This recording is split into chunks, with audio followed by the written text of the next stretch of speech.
Sorry to keep you waiting. I've carried out the treatment as per Master Matoya's instructions. It should slow the destabilization of their corporeal ether quite significantly. But tell me, how fare our friends in the first?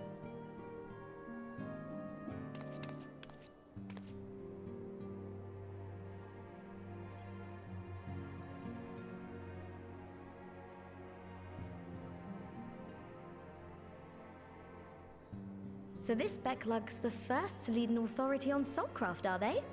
Sounds promising. And Urianger's proffered solution of white auracite is rather ingenious now that I think of it. Well, while they press on with their preparations, you may rest assured we will continue to do our part here.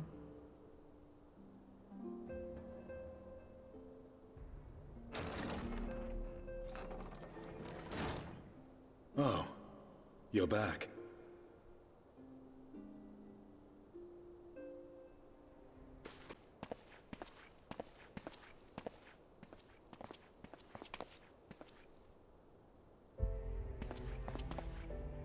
And none the worse for wear, I see.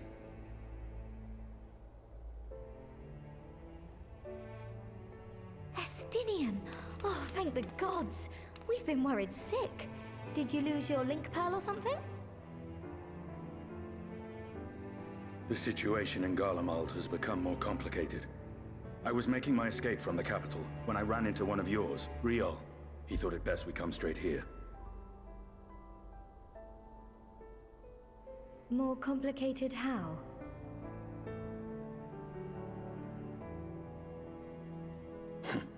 Where to begin? After entering the Empire via Razat Han, I went about my mission of investigating Black Rose. It was then, inside a provincial factory, that I encountered the one who styles himself Shadow Hunter, Gaius Baelsar. Our goals being apparently aligned, we joined forces and ventured on into the heart of the capital, to the very Imperial Palace itself.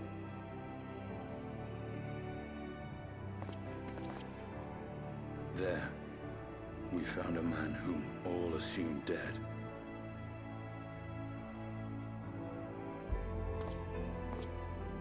But his soul lives on, and he has wrested back his flesh. Xenos Ye Galvas.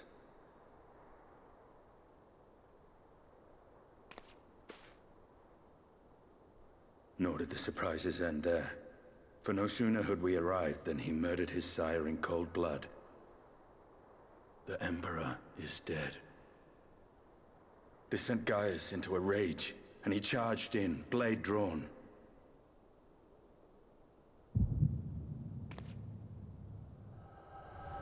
What's wrong?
all right?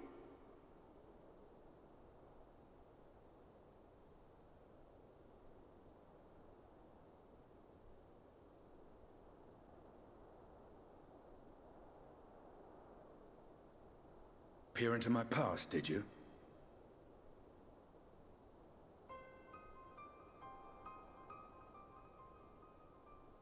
Well, I didn't quite relive the experience as you did, but I bore witness to it all.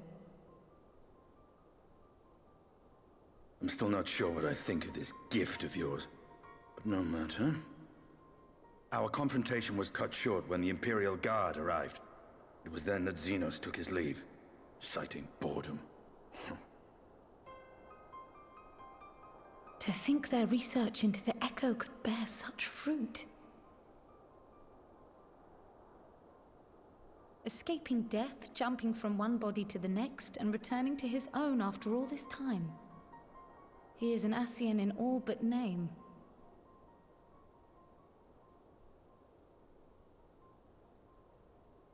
It beggars belief, aye. But no more than a hero traversing the rift between worlds.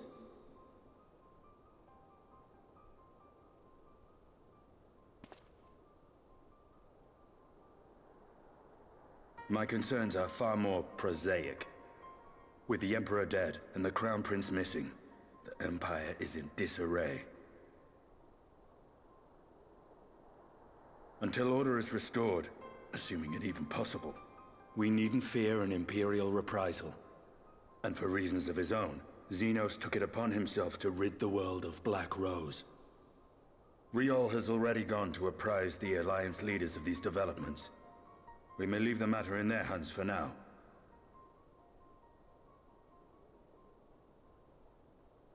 Then perhaps we have seen the last of the fighting at Gimlet. Though, if it comes to civil war, I cannot help but fear for the provinces.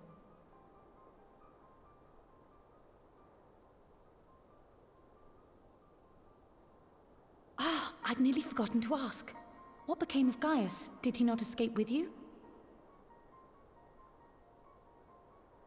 That he did, but we parted ways shortly after leaving Garlemald. He claimed another threat had arisen which demanded his attention. He didn't elaborate, but the absence of some device or other in the capital gave him reason to believe they're planning something. Lest you worry, I believe he has well and truly shed the Black Wolf's pelt. Conquest is no longer his objective. We may safely leave him to his own devices. Well, it's nice to have one less foe to worry about, even if we do have a mysterious new threat to look out for instead. Speaking of which, I'll see that Riol and Al Shinobi are made aware. Though we still know next to nothing, it can't hurt to be vigilant.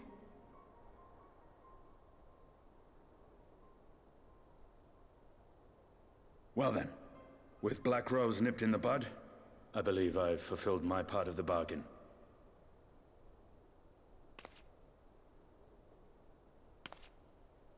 That's true, but with the Archon still slumbering away, we were hoping you might agree to stay with us for a little bit longer.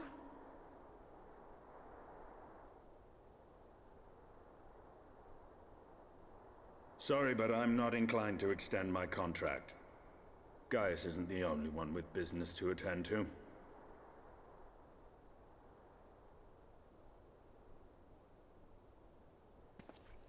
Thank you for your help then, Estinian. I see why Alphino admires you so.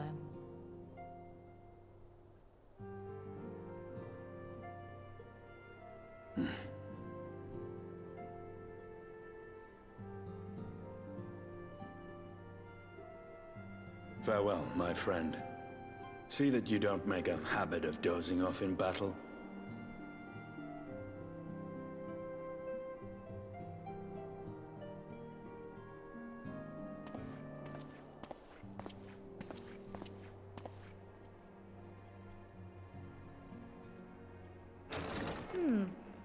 I suppose we should all be getting on then. As ever, we will see to the Archon's needs. In the meantime, why not get some rest? You've more than earned it. Go on.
They're here, Commander.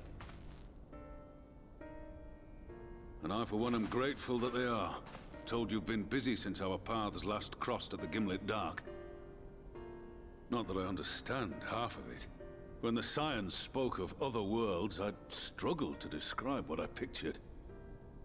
Mayhap things would seem clearer were I to hear the tale from your own lips. But I'm afraid the situation will not afford us that luxury. I trust you two require no introduction. We meet again, hero of Eorzea.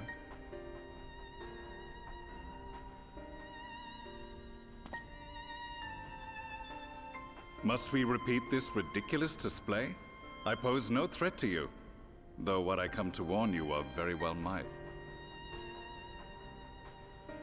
Had he meant to do us harm, I hazard he would have kept to the shadows, and brought more than 2 companions. We need not pretend to be the best of friends, but I hope we can put aside our differences for the present.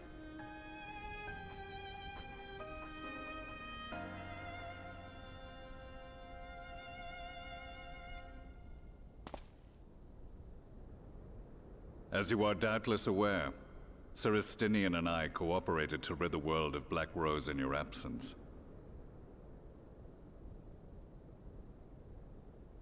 Our journey together took us as far as the Imperial Palace, where we witnessed Emperor Varus meet his death at Xenos' hand. Being the sole witnesses to this crime, and in no position to defend our innocence, we were then forced to flee, each pursuing his own avenue of escape.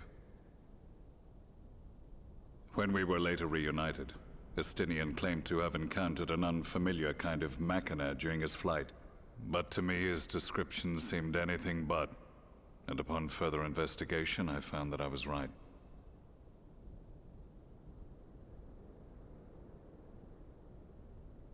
The Empire is developing a new Ultima weapon. What, that Allagan monstrosity, created to vanquish primals, with which you yourself once thought to conquer Eorzea? The same. In my foolishness, I sought to harness its power, and became the Ascian's pawn in so doing. But you know as well as I how that tale ended. The weapon itself, excavated from beneath this very city, was destroyed ere we could fully unravel its secrets, and that should have been the end of it. But unlikely as it sounds, the Empire's efforts to recreate it have somehow borne fruit, primarily through secret research conducted by the 7th Imperial Legion, it would seem. Wait, the 7th was all but annihilated at Cartano, along with its legatus. Indeed, few survived. The 7th, as it is now, has little in common with the Legion led by Vandanis, and its leadership has changed hands several times since. Precisely how this project has continued despite such turmoil, and under whose auspices, remains a mystery. What we do know, however, is that a number of prototypes have been produced, and that one of them is on its way to Eorzea.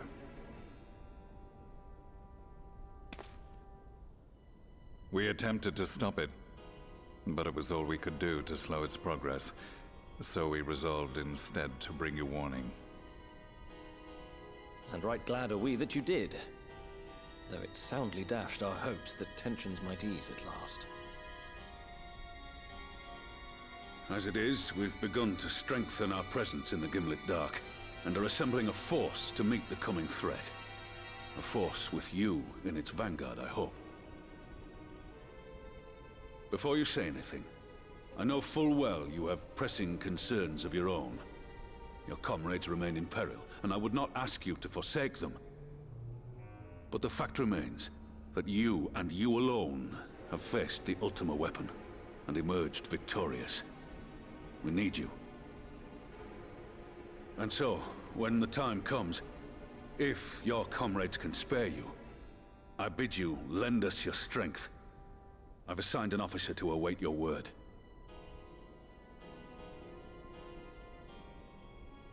The Ascian's downfall was to be the work of my remaining days.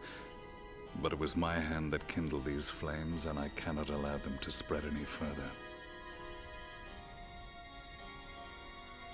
I will do what I must to see this mistake consigned to history once and for all. Even if it means begging your aid. The Fates will enjoy the irony, even as I endure the ignominy.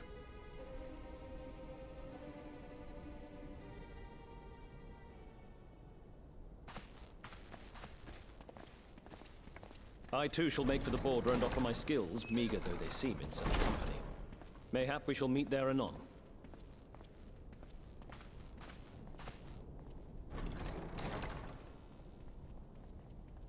Though we can ill afford to ignore the coming of a new Ultima weapon, our friends' plight grows ever more precarious, and none save you can join them in the first. I only hope you are not forced to make a choice.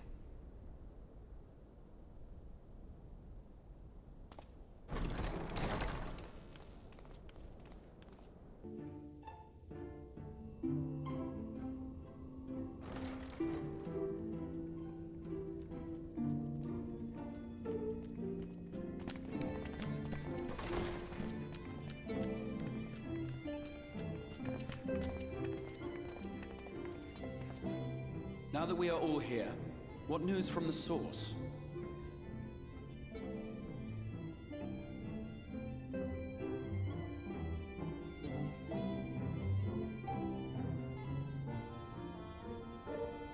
A new Ultima weapon? We must count ourselves lucky that Gaius has pledged his assistance.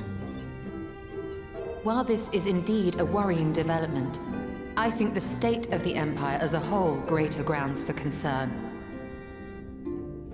With the Emperor slain and Xenos returned, it is impossible to predict how matters will unfold in Garlemald. The Ultima weapon may be but the first of many unpleasant surprises. The situation beareth closer observation, of that there is no doubt, and doth compound our need to return unto the source.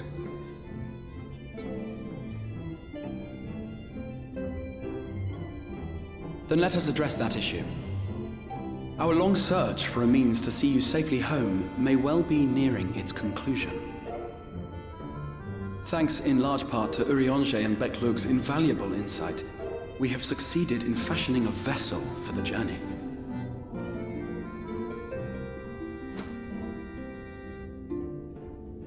We set out to create a crystalline container retaining the more useful properties of white aurosite, but without its regrettable limitations. And after a good deal of trial and error, we made one. An ark for soul and mind both that will allow your incorporeal self in its entirety to be ferried between worlds. A spirit vessel, if you will.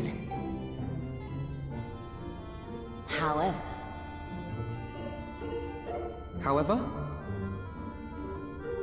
Though the vessel is possessed of the requisite qualities to hold mind and memory, it wanteth yet for a means to receive of them. For that, we must needs imbue it with the Exarch's innate gift.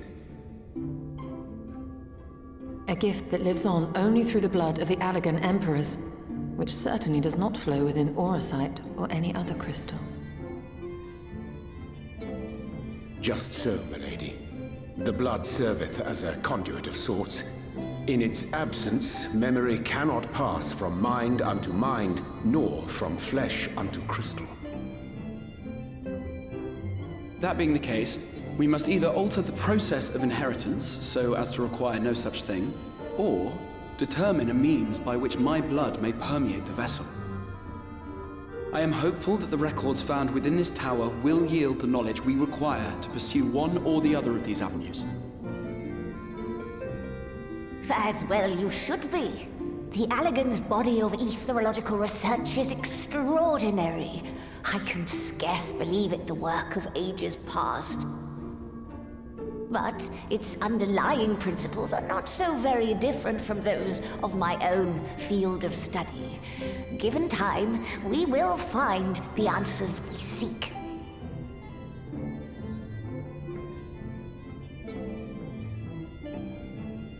I know that you can ill afford to wait, and it pains me that I must ask you to do so. I can only reaffirm my promise to you that a solution will be found. Whatever it takes, I will see you safely home.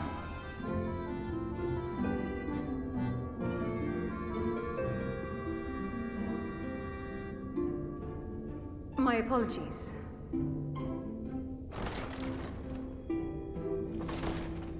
I do hope you haven't come to tell us that mortal peril fast approaches. No. I had hoped to speak with the Warrior of Darkness.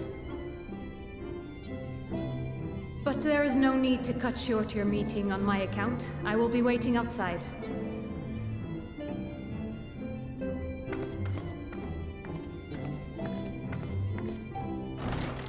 Why not speak in here? She knows I don't mind. Unless she didn't want to. Perhaps I might accompany you. Though I am woefully ill-qualified to assist in the Exarch's research, I may yet be of some use to Lena.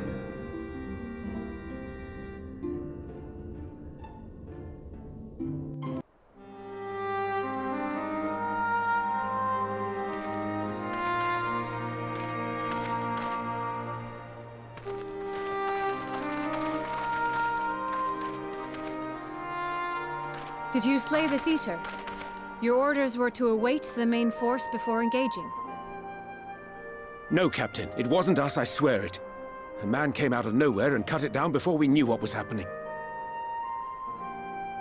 By himself? Certainly it is no Light Warden, but nevertheless. It's true. Felled it with a single swing of his axe, he did. I've never seen anything like it. So I says to him, "Who are you, the Warrior of Bleeding Darkness?" And he says, "No, I'm a Warrior of Light." And that was it. Buggered off as quick as he came. A Warrior of Light? Why would someone go around calling himself that, though? It was those bastards who caused the flood. I mean, if you were going to pretend to be anyone, it'd be him, the Warrior of Darkness. Eh? Oh, I didn't know. It's an honor.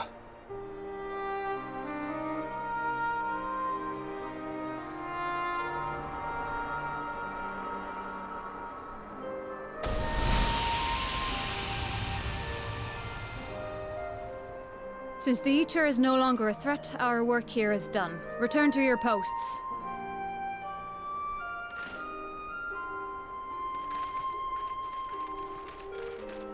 I had hoped to fight at your side today, but I'll continue to follow your example, and may we meet again.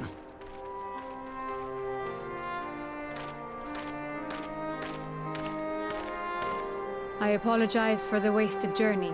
It seems I overestimated the threat. As for this Warrior of Light, I do not know who would be brazen enough to take that mantle for his own. Whatever it may once have meant, it is forever tainted by the association with the Flood. The Exarch told me the truth of Ardbert and his comrades' deeds, and I am aware they played some part in your own triumph. But to most, they are synonymous with the calamity that befell this world. Still, if this man is minded to destroy Sin Eaters, I may forgive him his unfortunate choice of alias. But that is neither here nor there. I thank you for accompanying me. With that concluded, shall we return to the Crystarium? There is a proposal I should like to make.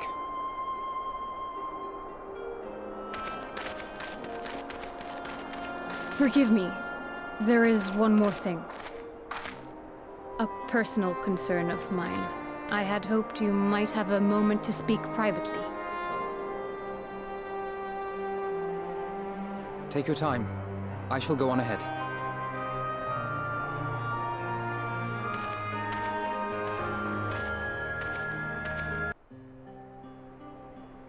I will not mince words. This matter concerns the Exarch. Though his countenance belies his age, his demeanor never has. He has seen more than any man should and grown ever more weary with time. But I see I give the wrong impression. While it is true he attempted to open a letter with a salmon fillet the other evening, we are not here because I suspect his mind is deteriorating. Nor do I believe him to be so maddeningly unconcerned by the prospect of his own death as he once was. Indeed, the opposite is true.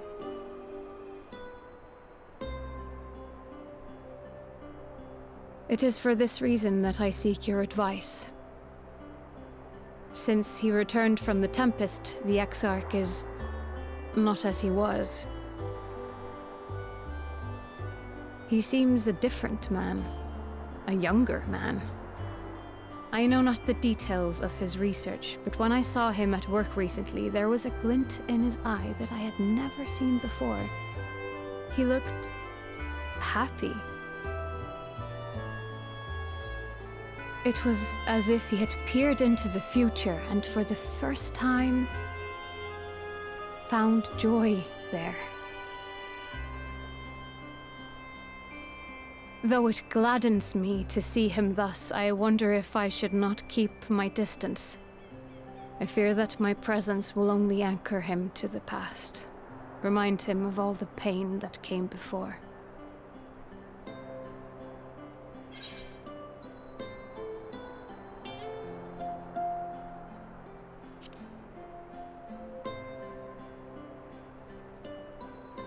Is that so?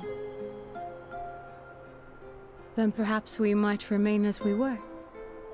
As we have always been. What a relief. In that case, I will have to speak with him about the amount of time he is spending at work.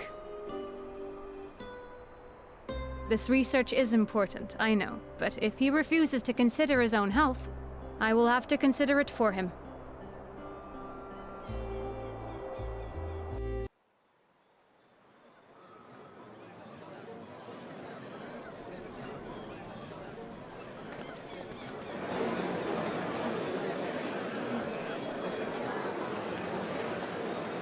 Yes, this looks to be nearly everyone.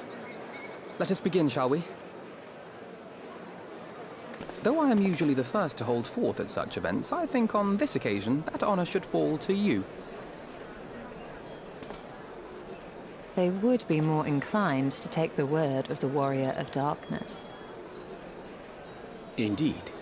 In light of the subject matter, who better than thee to speak these truths?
Wicked White? The Warriors of Light did all that? So they never... I mean, they only ever wanted to help. And when everything they'd done turned to ash, they still carried on. They gave everything to stop the flood. First their lives, then their souls. And they managed it too, in the end. They saved us. And we cursed their names.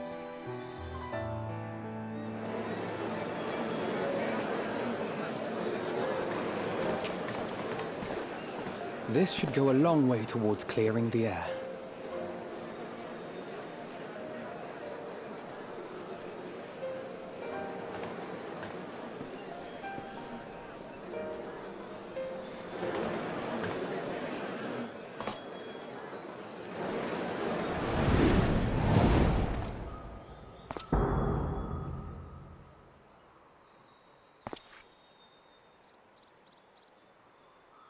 impossible.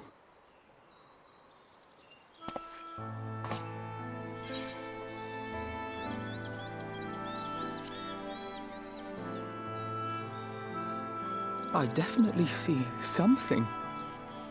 You don't think it's a ghost, do you? Nay. Yonder standeth no bloodless apparition, but a warrior of light and darkness both. Ardbert. What in the world?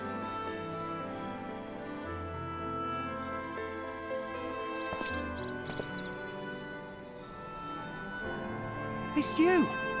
The one who slew the Eater!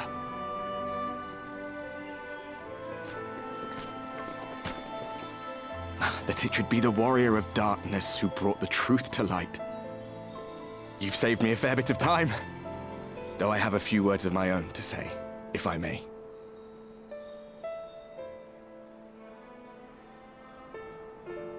People of the Crystarium! I am Ardbert, one of those you know as a warrior of light. That's impossible. You should be dead. Aye, that I should. But as the world has been given new life, so too have I. I know not why I, and I alone, have been gifted this chance. But I do know this. Only by the will of the star itself could such a miracle come to pass.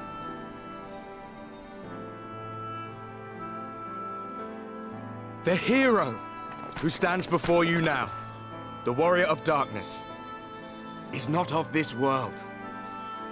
And the day will come when he must return to his home.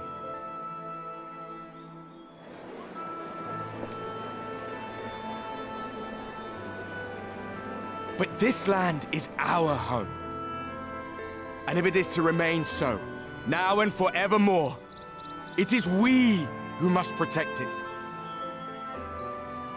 The time to rely on saviors from afar has passed.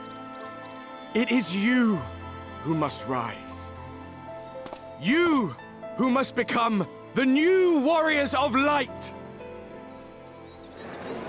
What? Us? Warriors of light?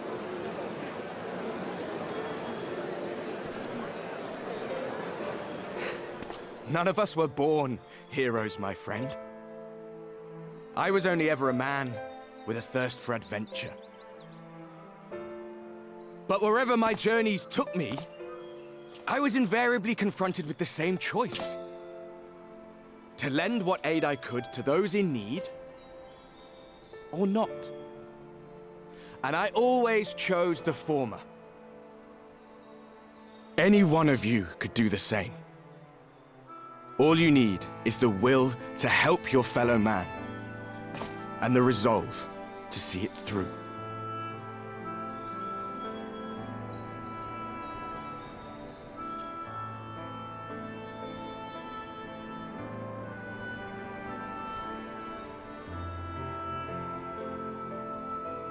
From thine own lips did we learn of Ardbert's fate, and by thy countenance I gather thou art not inclined to recant thy testimony.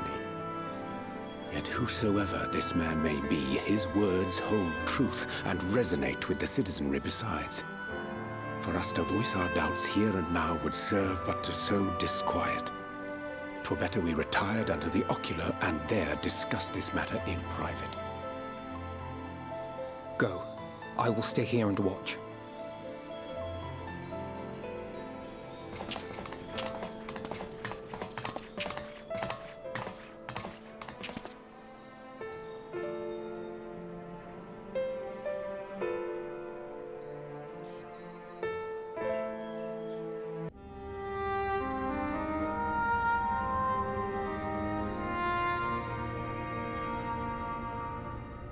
So, that is a warrior of light of the first.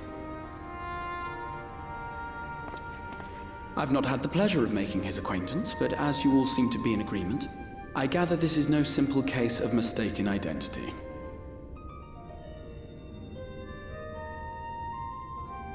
As far as I was able to discern, that was indeed Ardbert. It has been a long time, but not that long. Could he truly have been resurrected as he claims?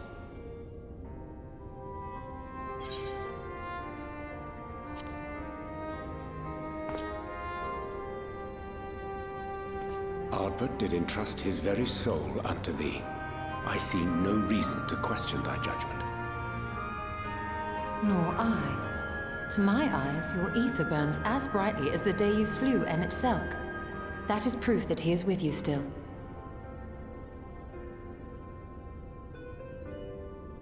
Yet that which standeth now before the people is far more than a passing imitation.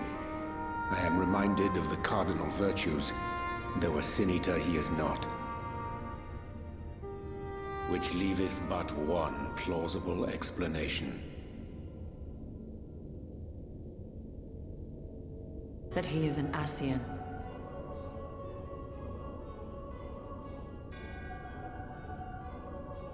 Given their fondness for posthumous possession, I would have to agree. From what I understand, the Warriors of Light were laid to rest in Yulmore by those whom they had aided in life. At the time, some few still remembered them as heroes. Needless to say, 4 of them were subsequently exhumed to serve as the Virtues. And if one knew where to look, Ardbert too would not have been difficult to find. Assuming then that this is indeed the work of an Ascian, my mind inevitably turns to the last remaining paragon to survive the Sundering.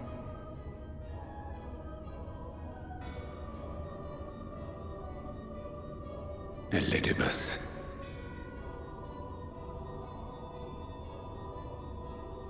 That Xenos hath reclaimed his own flesh is known.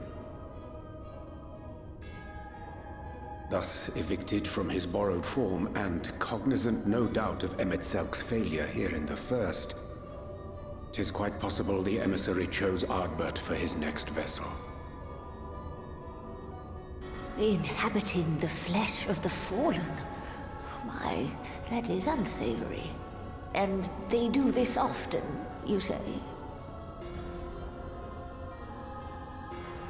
Verily, for they possess no corporeal forms of their own.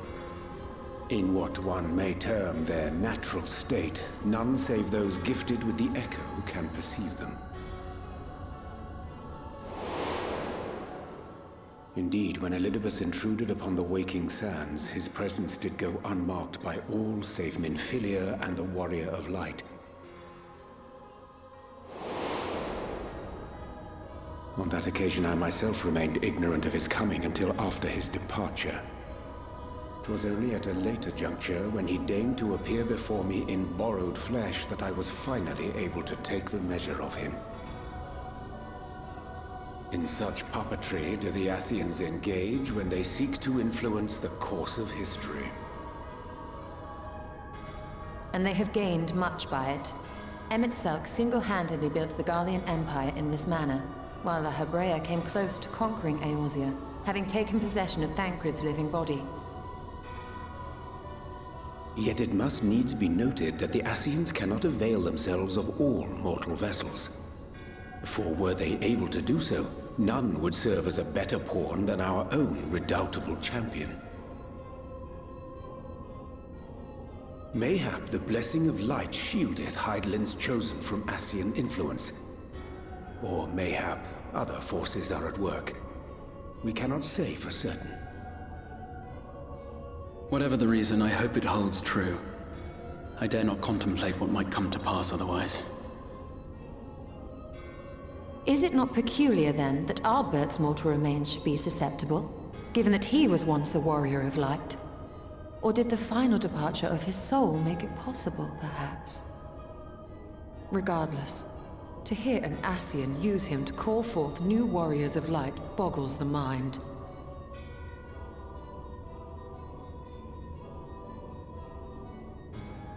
Elidibus hath ever been an enigma, his ostensible purpose being to preserve the balance between light and dark. When he made overtures towards me, however, I was afforded a glimpse behind the mask of the self-appointed emissary. I shall not defend mine actions, undertaken in pursuit of a better understanding of our foe as either wise or prudent. Nevertheless, what little I did glean may now prove useful. Elidibus possesseth a subtle mind, practiced in the art of manipulation. That he coaxed this star's most valiant heroes as far as the source with naught save half-truths is no trifling feat. And now I believe he doth employ his skills once more to some as yet unknown end. Though naught is certain, should my suspicions prove true, we shall have need of all our wits if we are to uncover and thereafter thwart his plot. Agreed. 'Tis plain that simply speaking out against him will not avail us. At best, it would only serve to confuse the people. And I would hesitate to do anything which might tarnish Ardbert's reputation once more, nor yours by association.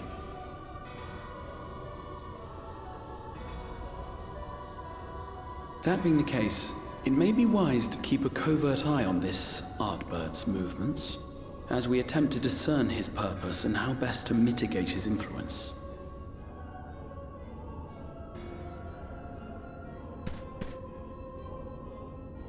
His performance appears to have concluded. What now? Go back out and follow him?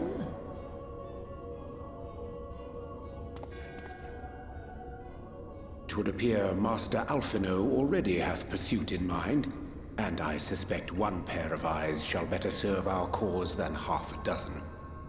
Let the rest of us maintain an inconspicuous distance, for the present at least.